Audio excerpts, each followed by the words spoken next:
Hi, I'm Eli Vandergeesen. I'm one of the co-hosts of the TechSoup Connect Canada chapter, along with Ben Abel, my co-host. Usually, we use technology as the lens we look through, but today we're going to go a little higher and say, how do we work effectively with the boards we have, who are legally the representatives of us, the people who are our bosses?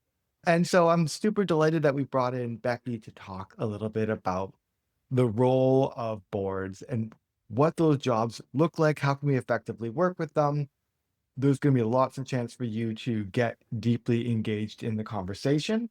So let me tell you a little bit about our guest expert. So we've got Becky Schueller here with us, who I first got to know as one of the hosts of a TechSoup Connect group. So Becky already knows how to convene people and really understands the needs of grassroots nonprofits like yourself. So Becky is an experienced trainer, consultant, and coach with 3 decades of experience serving national, urban, and rural nonprofits, Native nations, schools, and counties. During 30 years of leadership, management, and supervisory experience with nonprofits, Becky has served multiple organizations in Chicago and Minnesota in both a board, a staff, a committee, and volunteer roles. Becky knows the US best, but has done a little bit of digging into the Canadian context for the Canadians who are participating today, and we can fill in the gaps in the chat as well.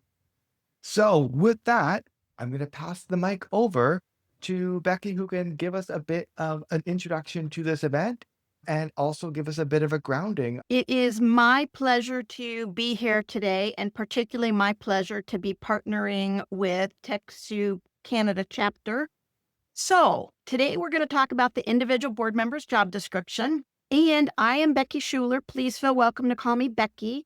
My gender pronouns are she, her, and hers. And if I mispronounce any of your names when I call on you, or if I get your gender pronouns wrong, please correct me, even if you have to do it more than once. I like to be corrected. Okay, I want to welcome you at this time to do some introductions, and I see that you all have already started that process. But if you would please pop into chat your name, your role, your location, and the organization where you serve on the board, that would be excellent. And I had said earlier, you can also pop in if you want to share your organization's website, if you've got a great event coming up, if there's anything else you would like to let folks know about, please feel free to do that in chat. Part of TechSoup's focus is that kind of sharing. All right. I also want to give a huge thank you to Ben Abel, who joins us today as a volunteer, and he has been a volunteer with TechSoup Canada, helping to put out a lot of the PR materials. So, I have really been blessed and really lucky. This is, as we said, a group of volunteers coming together to make this happen, and we all come with a set of skills. Mine is not to promote and shape and make something ready and consumable for the public. So I've been really lucky to work with Ben, who has been starting to actually go out and interview each one of the presenters ahead of time and put together a bit of a teaser email. And we've seen that has led to a real increase in our registrations. I'm just saying that if you want a more content focused event marketing strategy, you would do really well to chat with Ben. You can see the URL there. Reach out to him. He knows us as nonprofits because he's already deeply engaged in our community. Hit him up, keep him busy, but not so busy that he doesn't have time for this project. Thank you all. So, again, I'm Becky Schueller, and what I like you all to know most about me is that I'm easy to reach. And I extend a courtesy to all my training participants, which is you are always welcome to reach out to me with your questions or if you want, hopefully, an objective opinion on something. And you've got my email. I've also listed a landline, and I will give you a cell, but I want you to know email is really the preferred way to reach me because I live in a 1910 farmhouse. I have metal siding and a metal roof, so the cell connection is not always perfect. And just basically, my background is that I've been in the nonprofit sector a really long time. I hit 60 last fall, so that gives you a sense. It's more than half my life that I've been in the nonprofit world. and I was a nonprofit executive director for 16 years. I've done a lot of resource development work. I've also done housing work. I was housing and urban development for the US government, COC coordinator for 12 counties in Northwest Minnesota. And for any of you who know Northwest Minnesota, those are primarily rural counties. Eli already gave me a nice introduction. I'm going to move on to maximize our time on the content of today's workshop. Again, feel free to reach out for support. And you see, I did give you a cell phone, but please use it for text only. You'll be very disappointed if you try to voicemail me on it. Okay, folks, here's what I hope will happen for you today. I hope that you will learn at least one new tool that you feel like you can actually bring back and use in your organizations.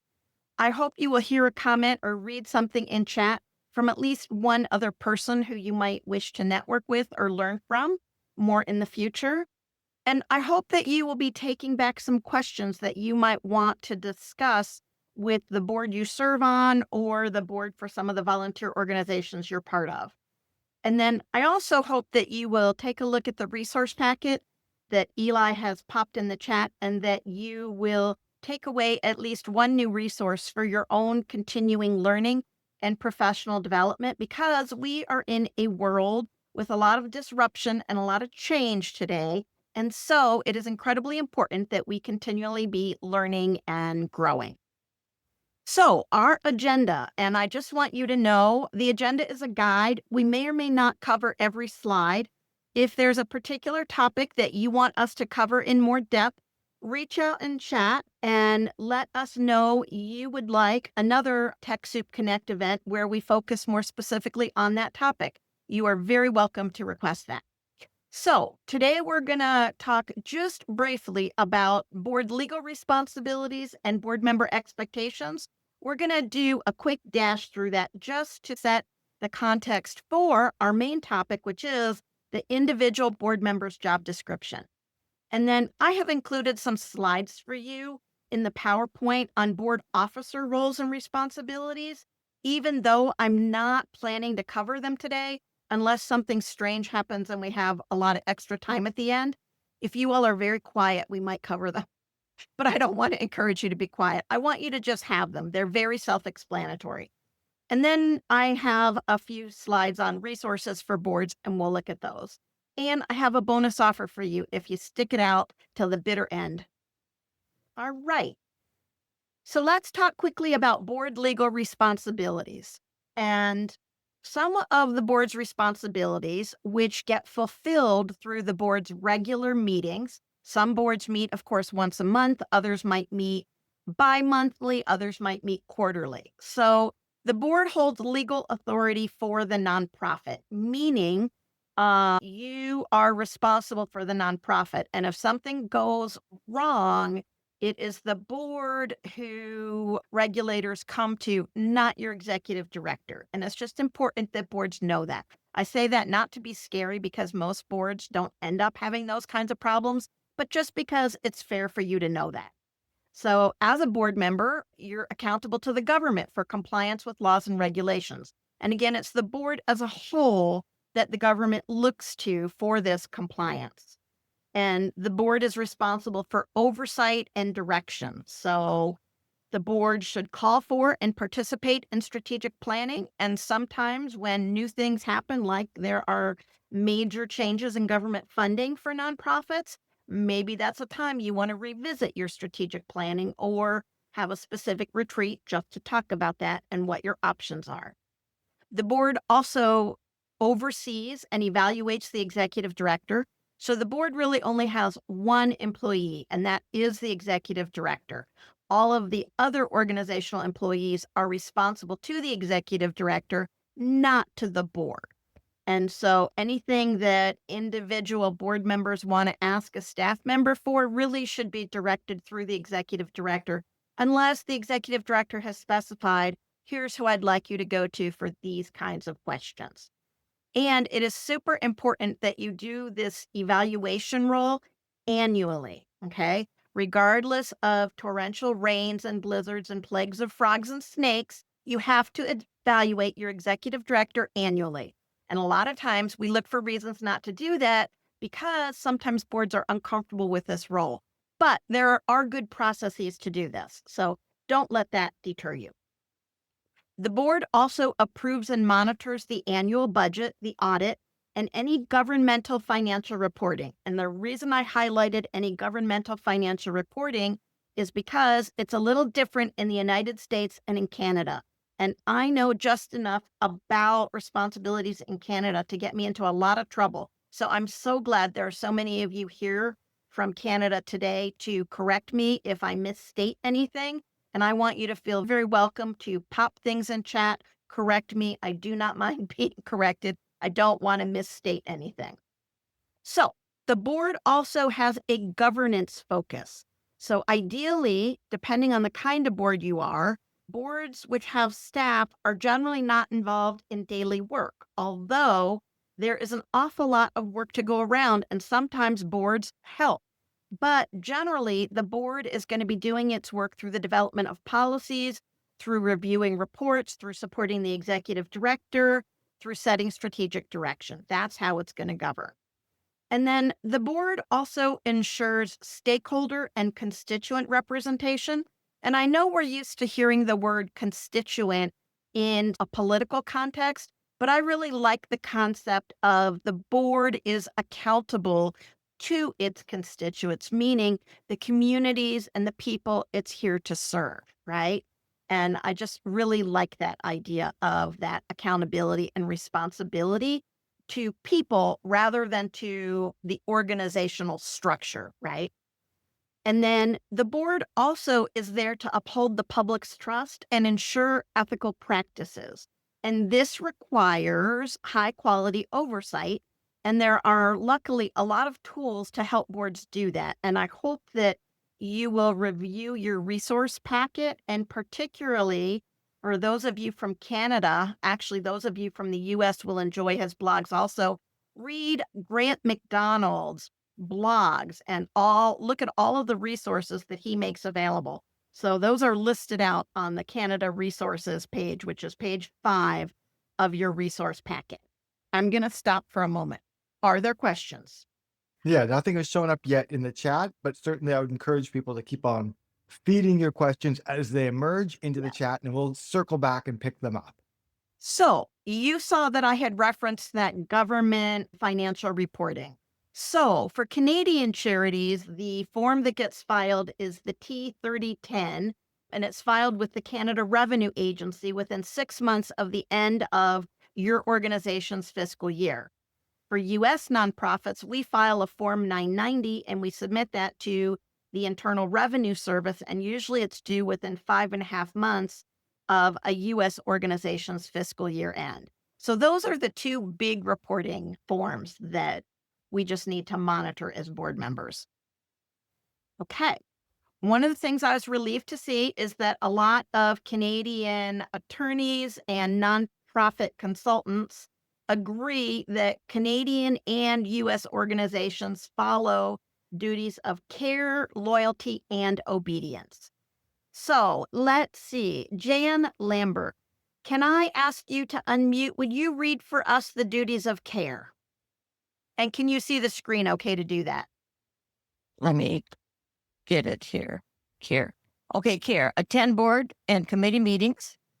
Prepare for meetings in advance. Review financial reports and other information regularly. Exercise independent judgment. Request information needed for decision making. Ensure that federal, state, provincial, or territorial and specific industry filing requirements are met. Thank you, Jan. You're welcome. I want to go back to this middle one, exercise independent judgment. So, one of the things I like board members to know is that you can't delegate your legal responsibility to somebody who you think is more expert than you are, right? You can't say, oh, Eli's been on the board a long time. He knows this stuff inside and out. If he thinks it's a good idea, it's probably a good idea. That kind of delegation won't work if there's a problem and the government comes to the board and says, hey, this is a problem. And it doesn't protect you in the event of some kind of legal challenge. So I want to say everybody needs to read board materials and exercise their own judgment. And it is absolutely your right to ask the questions you need to ask so that you're comfortable making a decision. Don't stop yourself because you think, oh, it's going to make the meeting run too long, or, oh, I guess no one else has any questions, right? It's just me. Don't feel that way. Usually, if you have a question, many of your colleagues might also have that question. So ask your questions. And if you haven't been given enough information to make a decision, you tell the board chair or the executive director, hey, I really think that this additional information is important. I know it is for my comfort level in making a decision. Okay. That's absolutely your right to request. Rebecca Dickinson, would you like to read for us Duties of Loyalty? Loyalty. Follow conflict of interest policy. Disclose all conflicts at term start and each year. Avoid use of the organization's opportunities for personal gain. And maintain confidentiality of organizational information, including clients, staff, board, and more. So, this duty of loyalty is to the organization and the organization's key stakeholders. And most of you, as boards, will have a conflict of interest policy. And if you don't, there are some resources in your board packet that you can take a look at. And generally, there will be a board conflict of interest form distributed at the beginning of the year. And usually you're requested to share any conflicts that you potentially have, including if you sit as a board member on another organization on the board for an organization that does similar work. And I think that everything else is fairly straightforward. So now we are on to obedience. John Romano, would you like to read obedience for us? Obedience. Make decisions within the scope of the organization's mission and the law. Uphold bylaws, policies, act in accordance with the primary goals of the agency, ensure compliance with all reporting requirements, and lastly, examine all legal and governing documents. Okay, so I think these are fairly straightforward, but holler at me if something is not quite clear. What I want to say is sometimes all of the documents that we get as board members can seem a little bit, can I just say, dull? And I want to say, one of the things it's all our job to do is make sure that we are reading those documents carefully. Maybe you want to have a coffee date with a couple other board members and do your review together so that you are ready when you go into a meeting to say, yep, we approve this, or no, we have some concerns, or here are some language changes, or we'd like to know what this piece means. Okay. So it is super important that you do a good job reviewing your documents and materials so that you can fulfill that duty of obedience. And I know that care, loyalty, and obedience don't exactly make intuitive sense to all of us, but I hope that when you think of them, you'll just think of care as being exercising the care for the organization that you would for other issues going on perhaps in your own life, right? You're going to exercise that duty of care to be attentive, to be prepared, and to make sure that the organization does what it needs to. And then loyalty just means that your first commitment is to the organization's well-being. And that means that we do not use organizational resources on our own behalf. And so it is very important that if there are going to be those conflicts of interest, we report those at the beginning of the year. And then we might be asked to sit out a particular decision, right? But it's hard for the rest of the board to know that if we don't disclose those. And then obedience. Primarily, we're thinking here about obedience to the scope of the law and to the organization's governing documents like its bylaws and other policies, as well as legal compliance and compliance with reporting requirements. Okay, enough on that.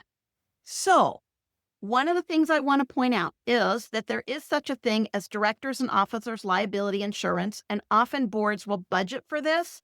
And I actually usually recommend that depending on your budget, every board purchase a policy. But these board directors and officers liability insurance policies do not cover negligence. So, negligence is things like failing to evaluate your executive director or not reviewing monthly financial reports, not reviewing the annual 990 or T3010 in Canada, right? Or not attending meetings regularly. So, those are all things that are not going to be protected by a director's and officer's liability insurance policy. So it's just important that you understand your basic responsibilities. Everybody doing okay so far? Are there other questions? Okay, so now we're going to get into the meat and potatoes, right? Or as I sometimes like to say for the vegetarians and vegans, right? The tofu and the broccoli. So let's get into that. So let me see. You know what? I'm sorry. I want to go to the job description. I'm just looking at time. I will come back to this, but I think that all of the individual board members' job description duties fulfill those expectations. I just want you to know there's a copy of the description in your packet, and you're welcome to review it and adapt it for your boards. And if you'd like me to send it to you as a Word document, you just need to reach out and ask that of me. And I think you all have my email. So generally, we want to have our mission statement at the top of our board job descriptions, right? We want people to know very clearly what they're signing on for. And Joey, you just holler out to me when you get that. So then there is going to be a time commitment. Jan Robbins, would you like to read for us on the time commitment? 5 to 7 hours a month or 1 to 2 hours a week. Volunteers are welcome to give more time depending on their specific skills and how the time commitment fits in with their other life priorities. Okay, so if your time commitment is larger, or if you're an all volunteer board, you have no staff, and so you need more time from folks, just identify that. We want to be as clear as possible up front with people so that there aren't misunderstandings down the road.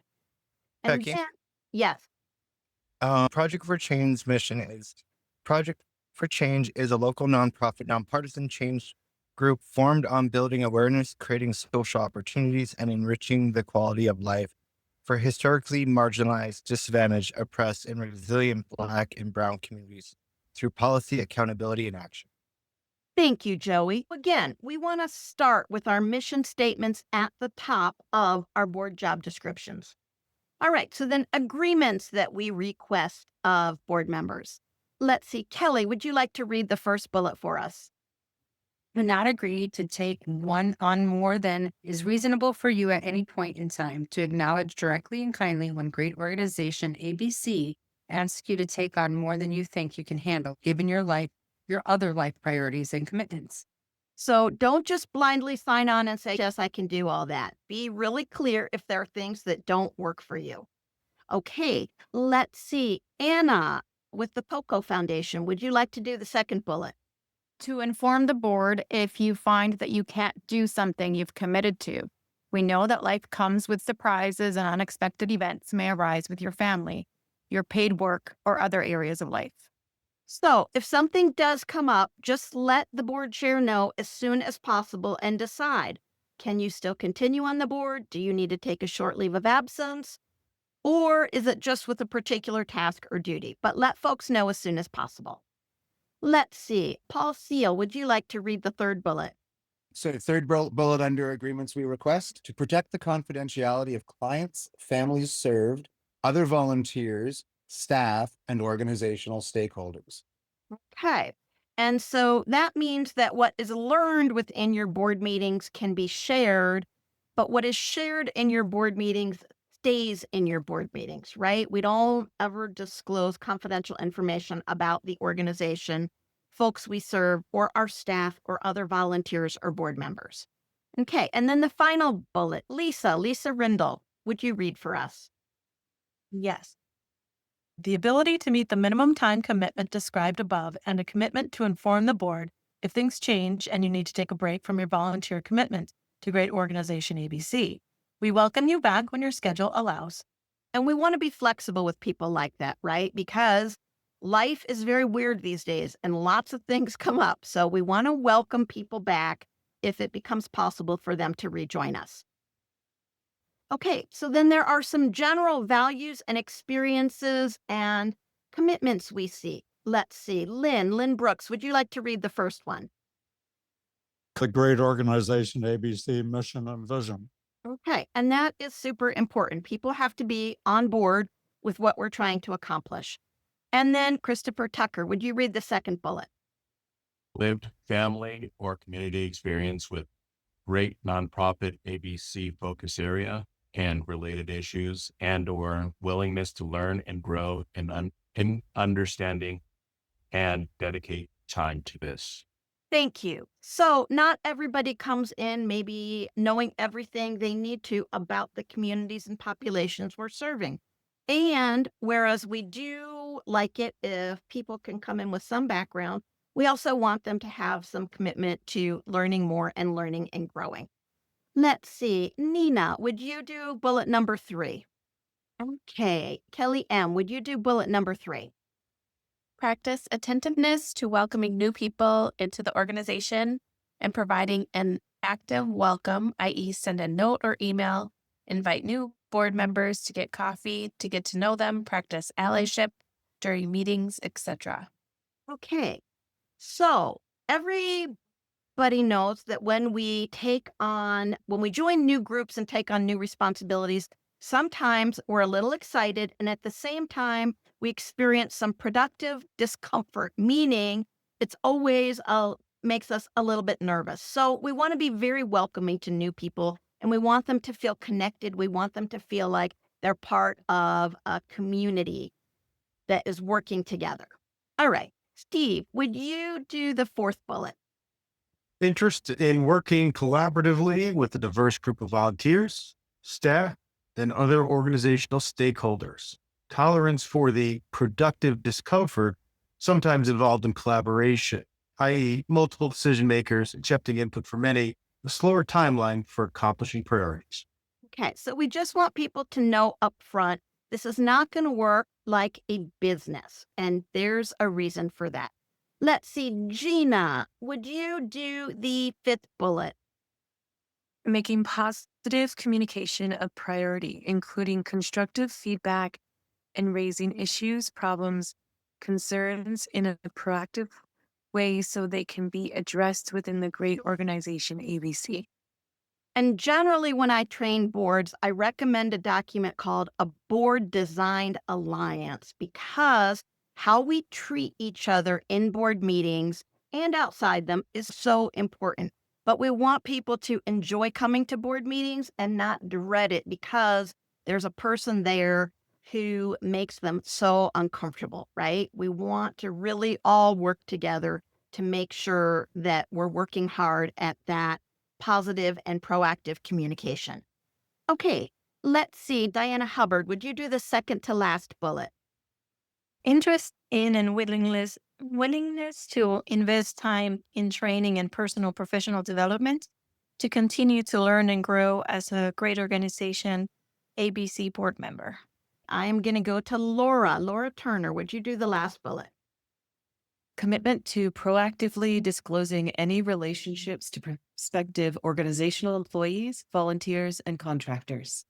Or maybe to existing ones if your connection is to people who are already working with the organization. And again, that's just because it helps us with conflict of interest. It's not that we don't want you if you have that connection. It's that if we know about it, then we can determine what we need to do with decision making. So sometimes the board will say that person should sit out that decision that impacts that person. Or other boards will say, nope, we want to hear what they have to say, but maybe they don't vote on it. Okay, I'm sorry. Let me just go back for one moment. Okay. So now I wanted to do early on your job responsibilities and opportunities on a daily basis, because I know sometimes board members raise their eyebrows, right? When I say you have some daily responsibilities because they think we're pretty busy. I don't want to be on for daily responsibilities. Let's see. Dave, are you able to read for us the very first one? Dave Lewis. Okay, let's see. Eli, I'm going to pick on you. Would you read the first one for us?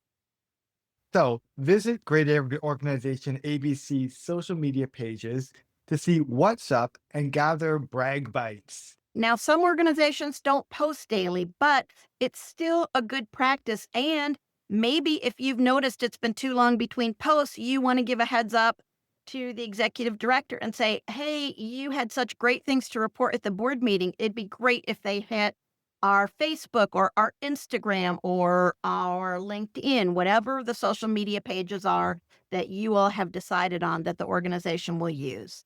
Okay, and then Ben, going to pick on you here. Would you do number 2?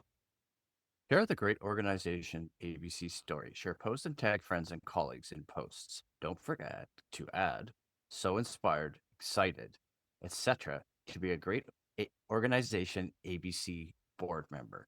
Now, I see that Kelly has a question in the chat too. Okay. Our brag bites.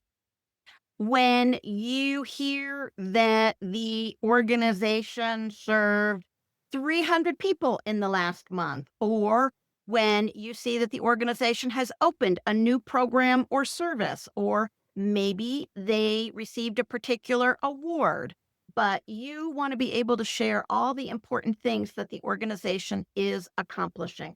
Or maybe the organization received a wonderful thank you letter from a program participant and you want to share a line that really touched your heart, that you thought, oh my gosh, I'm so glad I am a board member here.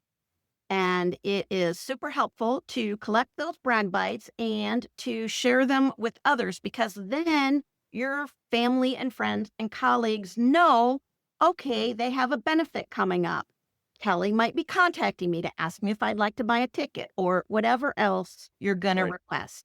But it's helpful if you keep people connected to the organization with you so that they know you are passionate about the organization's work. All right. And that's really the only thing you need to do on a daily basis. Could I just add something? Given that my marketing background experience in writing content and obviously doing the emails for TechSoup, when I saw Kelly's question about brag bites, it's like anything that I would think somebody would use in business the same way you'd use a nonprofit, right? It's basically trying to promote the nonprofit itself. And why do people ask for a testimonial, or why do people ask for a reference? Because they want to see that if they come to that nonprofit, or in this case, a for-profit business, brag bites help you, I don't know, basically get new clients, new signups, new viewers, new whatever, I would think. That was great. So there are some things that we need of you as board members monthly, okay? And on a monthly basis, one of the things we want you to do is really analyze the strategic priorities dashboard that should come out of your out of your strategic planning process. So we want to know, what were the accomplishments in specific areas? Are we on track with progress? Is there course correction that's needed? And sometimes boards pick one area of the plan to look at each monthly board meeting. If you meet less frequently than monthly, then you'll decide, how do you want to space out this review of the different areas and priorities in your strategic plan. It's also super important to read the board packet carefully. And here's the thing. I have worked on boards with some of the most passionate, committed, hardworking people in the world, and they didn't read the board packet. And they didn't read it because exactly that. They are passionate, committed, and incredibly hardworking. They've got too much on their plates. So if you don't have time to schedule an hour and a half or 2 hours to read your board packet before meetings, you're probably too busy to join that board. Okay? So make a good decision for yourself, because it's hard to stay fully informed if you don't do that. And you're going to discuss major governance and oversight issues. It is very important that if there are issues you're concerned about, you ask that they be added to the agenda. And usually it's best if you do this in advance of the meetings. But if there's something very critical on your mind, ask for it to be added to the agenda during the meeting if that's what needs to happen. It's also really helpful during those monthly meetings that the board gives the executive director time to talk about their priorities and their major concerns. The executive director role is a very difficult and challenging role. And it is so important that the board be a be a source of support and help to the executive director, as well as a helpful challenger when challenge or questions are needed. We also want the board to be reviewing financial statements, and these are generally a statement of income and expenses for the month and year to date, and a balance sheet, right? Those assets and liabilities. And we want to make sure that there is some kind of oversight to ensure that payroll taxes are paid to the IRS, and here in Minnesota, the Minnesota Department of Revenue, or to the Canada Revenue Agency and or any provincial or territorial revenue agencies you might be accountable to in Canada. We also want to make sure that you are analyzing your program dashboard. So at the beginning of the year, it's great for you to know as a board, hey, how many people do we expect to serve in our programs overall and in specific programs?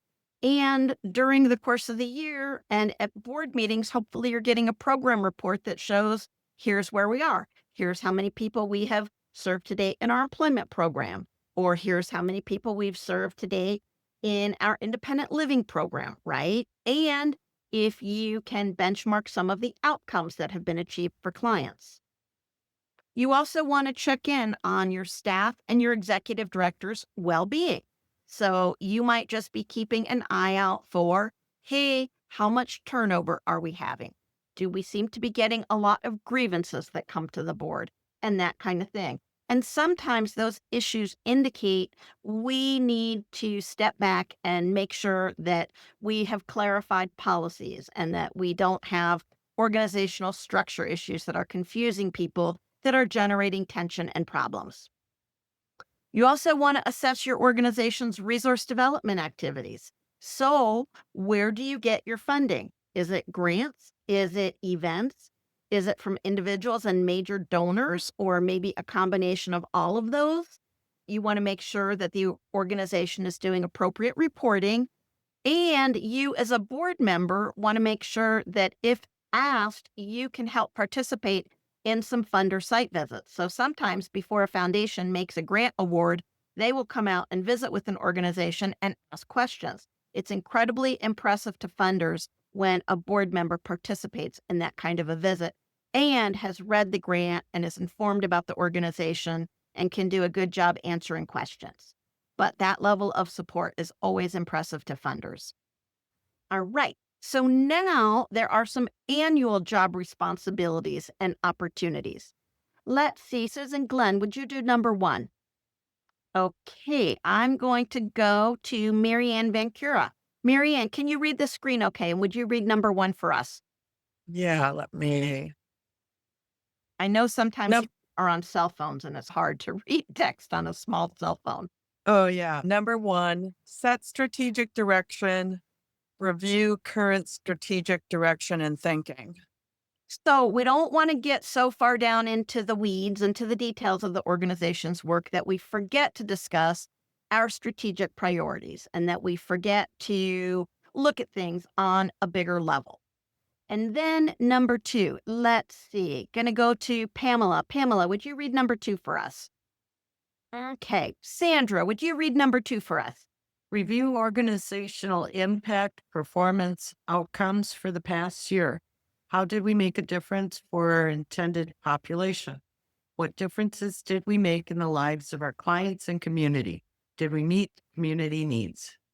Okay, so that is super important, because if we don't have an understanding of how the organization accomplished these things, we can't communicate it to others when we ask them for their support. And then 3, let's see, Kelly, would you read for us number 3? Approve the organizational budget for the upcoming year. And it's very important, again, if we have questions about the budget, that we ask, okay? You deserve to understand the organization's budget, because ultimately the board is responsible for ensuring that the organization has the resources needed to do its work, whether that comes through staff positions or through some board help with fundraising events or individual requests or other things like that. Anna, I'm going to go back to you again at the POCO Foundation. Would you do number 4? Evaluate the executive director's CEO's performance in the past year. Okay, so you all see that you've heard that before, right? So some of the things we discussed above under duties of care, loyalty, and obedience then translate into our annual job responsibilities, which we want to list specifically on our board job description. All right, let's see. Rebecca Dickinson, can I ask you to do number 5? Review and approve an annual report for the organization, including programmatic accomplishments and a financial report. Make sure this is posted on your website and shared with funders and stakeholders. I list this as a board duty because I see too many organizations that do absolutely phenomenal work that don't publish even a brief annual report. It doesn't have to be 15 pages. 2 to 4 pages is great. If it's just 2, that's fine. But make sure you're posting an annual report. Make sure you're tracking some of the incredible things that you're accomplishing. Okay, and then let's see, number 6. Jan Robbins, would you read for us? 6. Approve submission of the organizational Form 990 to the IRS or Form T3010 to the Canada Revenue Agency. Acknowledge notice of submission of Secretary of State annual registration and annual report to the Minnesota Attorney General, accompanied by annual audit and Form 990, or to relevant provincial and territorial entities in Canada. Okay. If you're not sure exactly what your reporting responsibilities are, check in with the entities that you are accountable to and look at some of the resources in the resource packet that Eli has put in the chat earlier, because that will give you some good ideas of where to go to find out more. Okay. Are there questions about these annual responsibilities? So Terry asked, do certain board members have a higher level of responsibility or expectation than others? And she says, I'm speaking as the treasurer of a board that sometimes is called upon for tasks that seem more operational than governance. I struggle a bit with that boundary. So Terry, let's have that discussion separately. You can reach out to me via email, but I want to answer the first part of that question.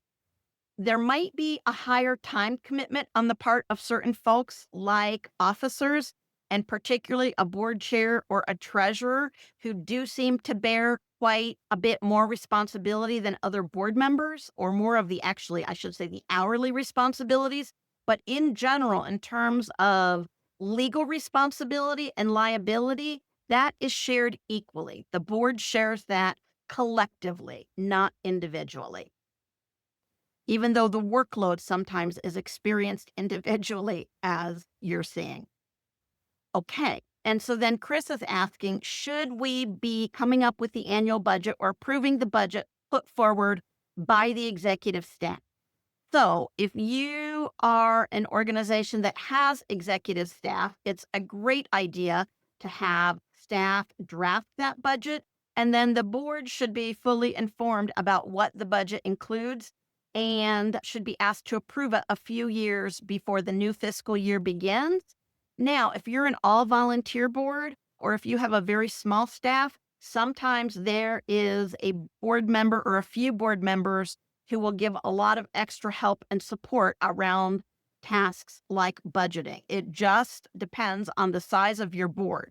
And then Diana says, we're a working board, so we do governance and operations. So every board will be a little bit different, but generally organizations that have paid staff members, as long as there's more than maybe 1 or 2, should have some of these functions done by the staff. And that doesn't mean you won't still have a strong oversight role to ask a lot of questions or to help people figure things out, right? Again, some board members go a little farther than others when it comes to some of that individual work.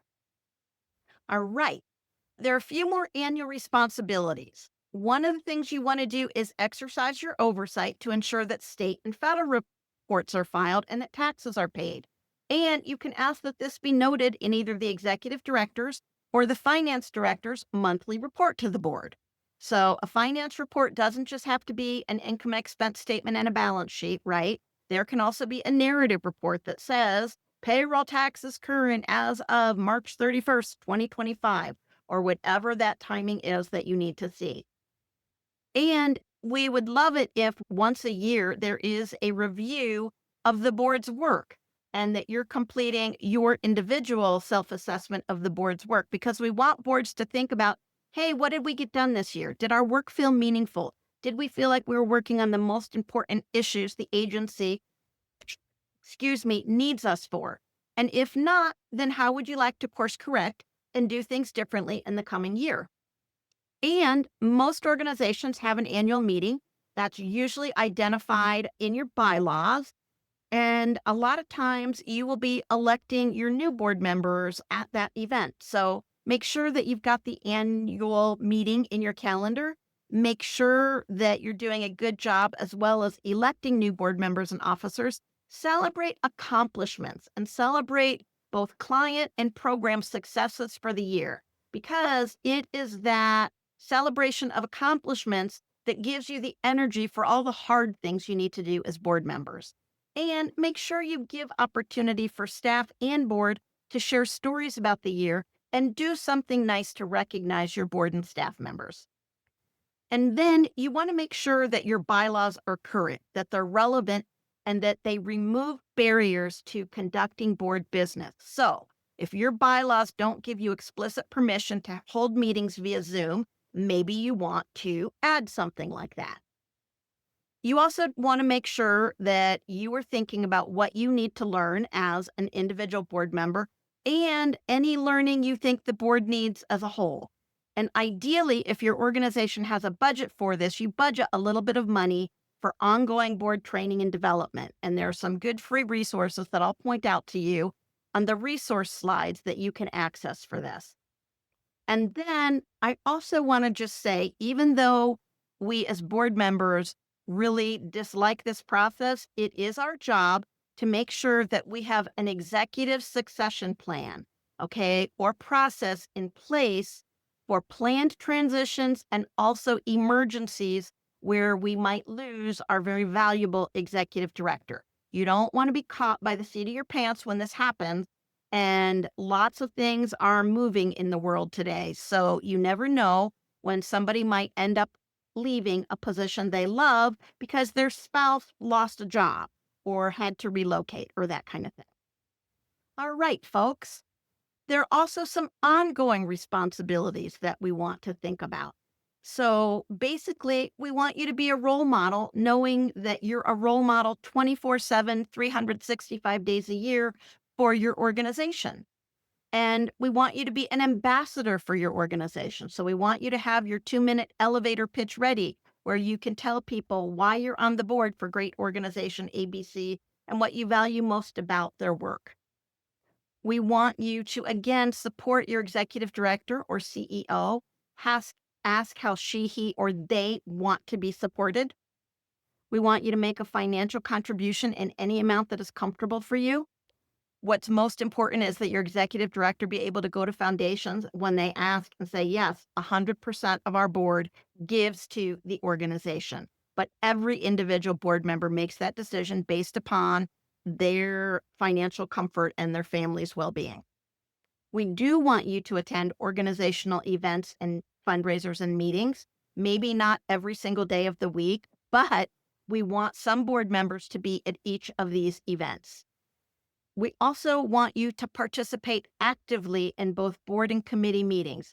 It's really a best practice that some board members, that every board member sit on at least one committee, right?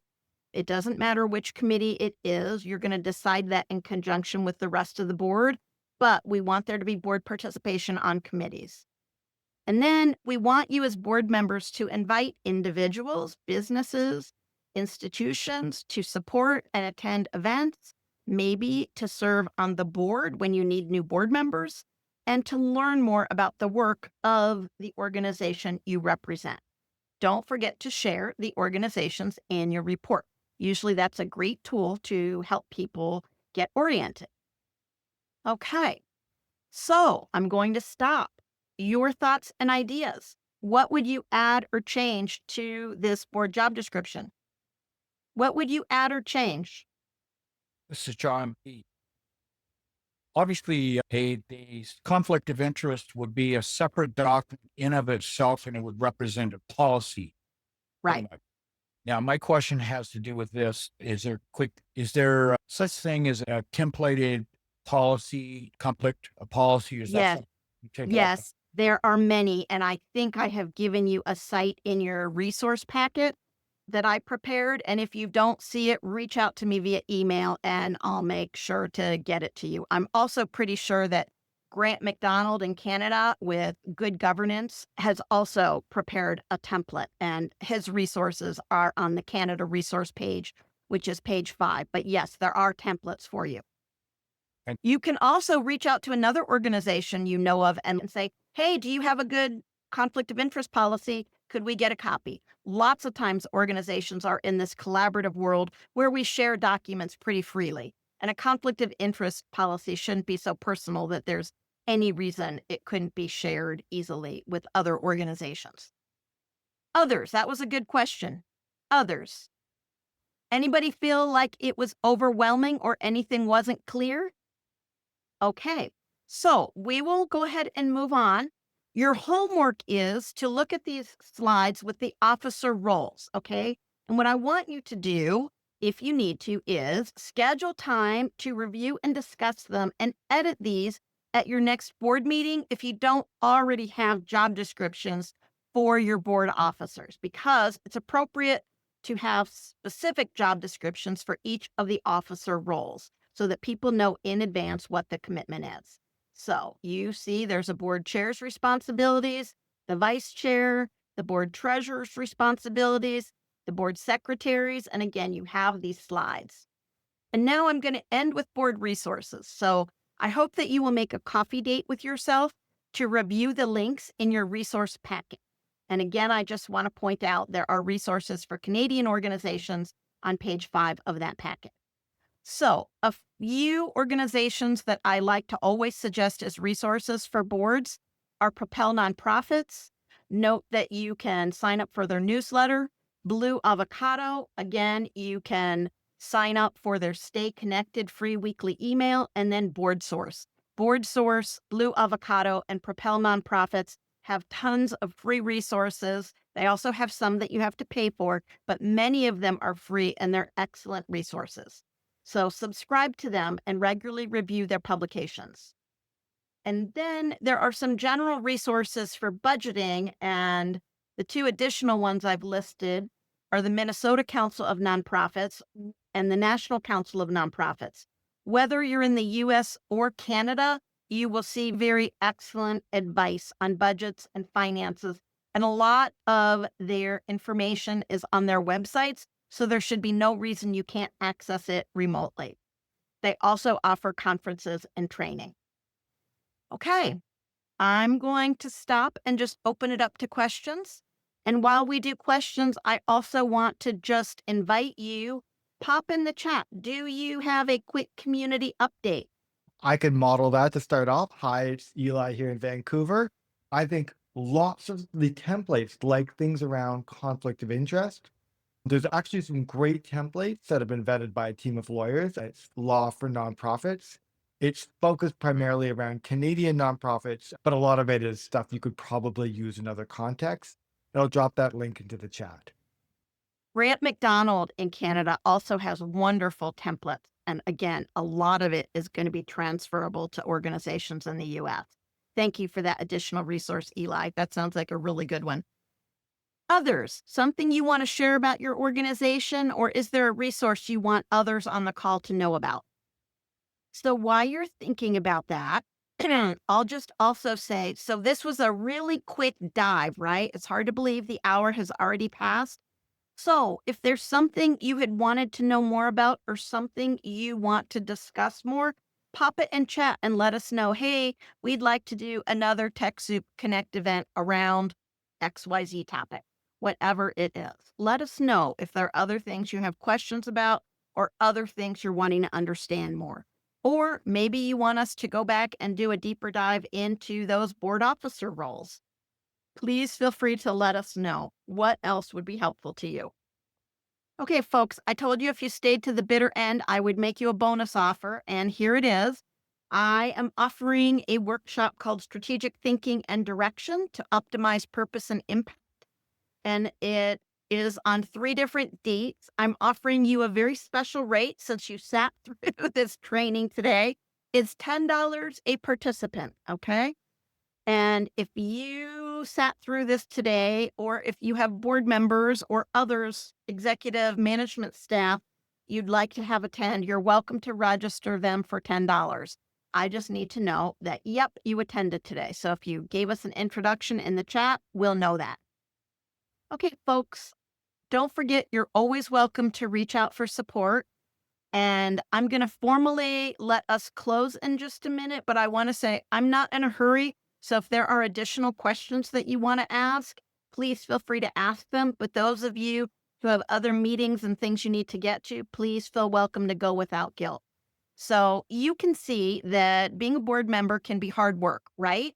It's very doable and sometimes it's incredibly rewarding, but you need to take good care of yourself. So I hope you give yourself some spring recharge. Maybe you want to think about a staycation, even if you don't want to spend the money to go somewhere. Maybe offer your board colleagues some very specific positive feedback, a thank you for what you see them doing that really fills them up. And don't forget to check out seed displays and visit garden centers and start planting. Sometimes being in the natural world is balm to our souls. And practice your patience, folks. I know things are tough in the world today, and we very much need you and need the positive energy that you bring to your board and staff colleagues in your organizations. Thank you so much. I appreciate your time. Awesome. Thank you so much, Becky. Super grateful for your time and your expertise today and your generosity in putting together these resources and leaving your door open so that people can continue the conversation. Thank you, Eli. My pleasure.